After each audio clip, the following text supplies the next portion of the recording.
Mayroon tayo ngayong gagawin guys. So bali magtututor lang o magtuturo lang ako kung paano gawin o paano basahin yung wiring diagram about sa ano washing machine. Single tab washing machine ito mga kadiskarte.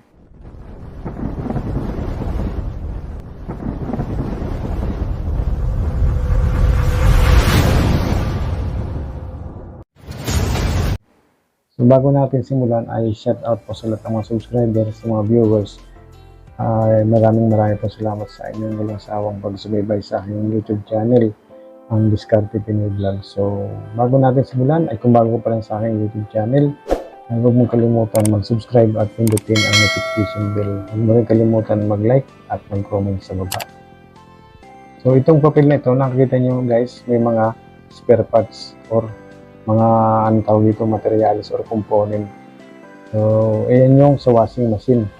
Mamaya-maya ilalagay natin kung saan nakakonect yan at kung anong pangalan ng spare parts na yan.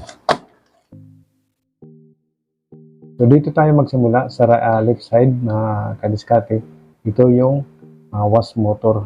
So lagyan natin ang pangalan, wash motor. So ito, bali single tab nga pala ito mga kadiskate. Single tab washing machine. Single tab washing machine ito mga kadiskarte. Itong wash motor na ito may tatlong wire. Tatlo din ang wire, kagaya din ng sa spin dryer. Pero iba ang connection nito eh. Kasi mayroon siyang reverse forward. Samantalang ang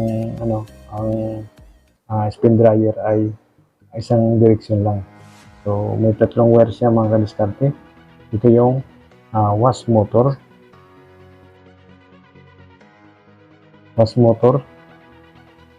Ito naman yung capacitor mga kadiskarte. Capacitor. At ito naman yung wash timer. Wash timer yan mga kadiskarte. At syempre, ito yung power cord. Power cord. Meron siyang 220 volt AC. Siyempre may fuse protection din sa washing machine. Yes. So ngayon mga kadiskarte, i-connect na natin.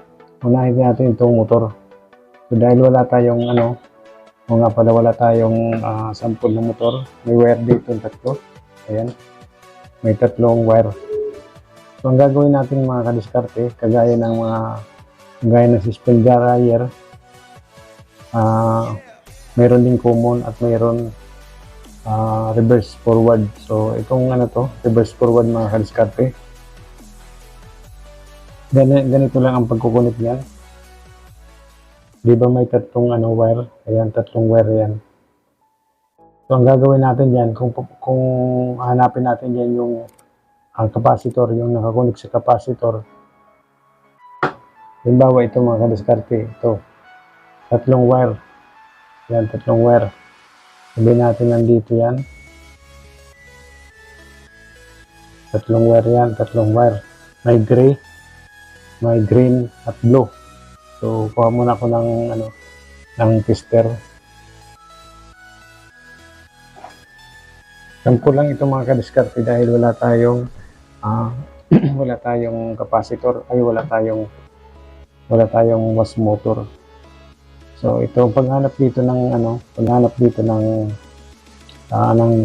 capacitor or yung wiring papuntang capacitor. Pag kinunik mo ito mga kadiskarte, so sabihin natin kailangan yung din niyo yung tester or analog tester naka-extend. So, kailangan naka-extend siya para madaling mabasa. So, ayan mga diskarte. Ilagay natin dito sa green. So, green, blue. Ayan. Example lang natin ito mga diskarte. Itong blue to, sabihin natin may sukat na may sukat na 220 ohms. So, sabihin natin 100 ohms. So, 100 ohms. Yan mga kadiskarte, sabihin natin 100 ohms. Yung green saka blue. Lagyan natin ito ng kulay. Ito yung green. Ito yung green. Ito yung gray. Ito yung gray. So yan. Sinukat natin, meron siyang sukat na 100 ohms. 100 ohms. Yung gray. Yung green, meron siyang 100 ohms. Tapos, pupunta na naman tayo doon sa gray. So, ilagay natin ulit dito mga kadiskarte sa blue. Sa blue. Tapos dito sa gray. So, may sukat siya mga kadiskarte na 90 ohms. So, 90 ohms. So, 90 ohms mga kadiskarte.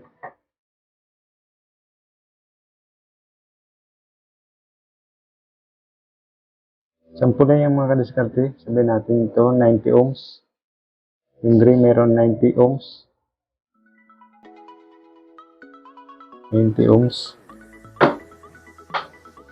So, ito naman green. Green saka gray. Pag ano natin to. Kaya pag-plusin lang natin yan yung sagot doon. 90 plus 100 ohms equals 190 ohms. So, ibig sabihin, yung gitna niya mga kadiskarte, yun yung common. So, ang common natin mga kadiskarte ay kulay blue. So, kulay blue yung common natin. So, ayan. Ang gagawin natin ngayon mga kadiskarte ay i-connect na natin sa capacitor. Paano nga ba ang pag-connect sa capacitor mga kadiskarte? So, unahin natin itong green. So, lagyan muna natin itong kulay blue. Yan yung common. Common ito mga kadiskarte.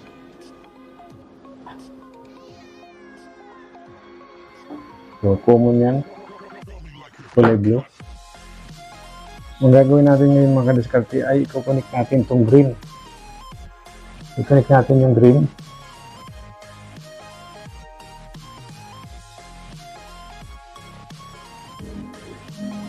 Connect na natin siya.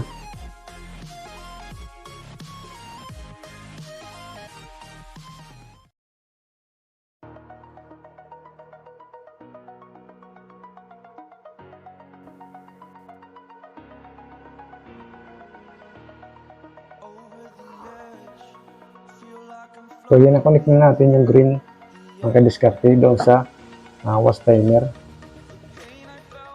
Ito naman kulay gray. Connect natin.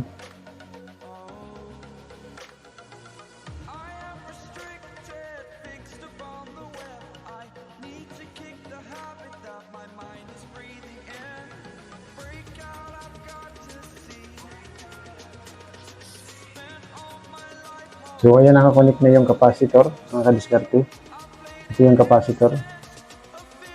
So, dito nga pala sa mga capacitor, mga kadiskarte, ang karaniwan, ang karaniwang ginagamit dito ay 10 microfarad or 10 UF. So, yun yung ginagamit lagi dito sa capacitor. Mayroon ding mababa, 9 UF or 8 UF. Pero ang pinaka-standard niya ay 10 UF. So, yan yung laging ginagamit sa single cab washing machine na capacitor. So, dito naman tayo sa common. Saan nga ba papunta yung common mga kadiskarte? Ayan yung common. Sabit na natin.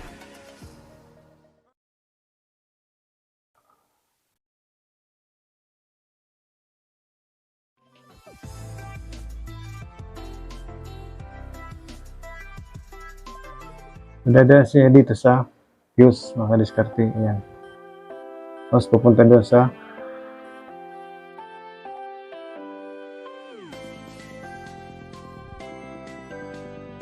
dito sa power cord. So ayan, power cord sa 220 volts. Palabas na yan. At siyempre yung isang wire doon sa timer ay papunta doon sa power cord.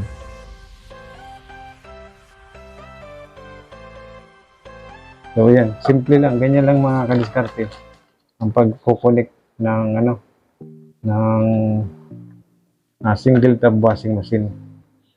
Ito yung wash motor. Ito yung wash motor mga kadiskarte. Ayan, ang wash motor papunta sa capacitor. Bali ito yung drain. Ayan, dumaan sa capacitor, pupunta doon sa wash timer. Ayan, ito namang gray, ganun din, dumaan din sa capacitor, pupunta doon sa wash timer. Tapos itong common ito, dire-diretso lang kaya mga diskarte, dire-diretso siya, dumaan sa fuse. Yun, pupunta ng 220 volt na power cord. So, pupunta ng saksakan na yan. So, ayan mga diskarte, ang paggawa ng diagram ng single tab washing machine. So, ayan, sana po ay may natutunan kayo about dito sa ginawa natin na single tab washing machine diagram. So hanggang dito na lang po ang aking video, at kung nagustuhan mo po ang aking video ay huwag mong kalimutan mag-subscribe, mag-like at mag-comment. Salamat po at magandang araw po sa inyong lahat. God bless you po.